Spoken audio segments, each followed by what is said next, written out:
Welcome to my channel. నా contents నచ్చితే నా ఛానల్ సబ్స్క్రైబ్ చేయండి.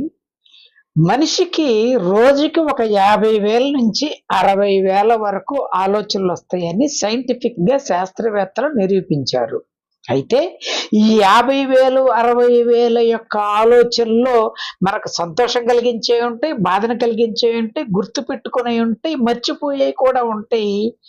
ఆ సందర్భాలు వచ్చినప్పుడు సంతోషంగా ఉన్నప్పుడు సంతోషంగా ప్రవర్తిస్తాం, బాధగా వచ్చినప్పుడు బాధగా ప్రవర్తిస్తాం.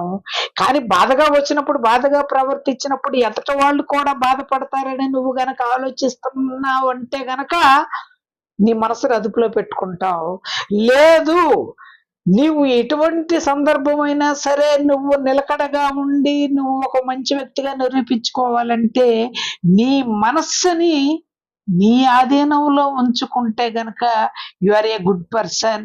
బట్ నీ మనసులోకి గనక నువ్వు ఆధీనంలోకి వెళ్ళిపోతే గనక నీ మనసు నిన్ను ముప్పు తిప్పలు పెట్టి నిన్ను అతి చెడ్డవాడిగా గుర్తించి నీతో చెయ్యని పనులన్నీ చేపించి నిన్ను ఒక చెడ్డవాడిగా గుర్తిస్తుంది. కాబట్టి ఎంతో మంది మహాత్ములు ధ్యానాలు చేసి చేసి వాళ్ళ మనసును అదుపులో పెట్టుకోవటానికి తరాలు పడద్ది, యుగాలు పడద్ది.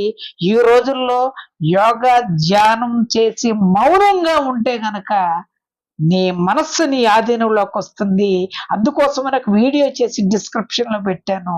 పూర్తిగా చూడండి. నచ్చితే లైక్ చేయండి, షేర్ చేయండి, సబ్స్క్రైబ్ చేయండి. Thank you.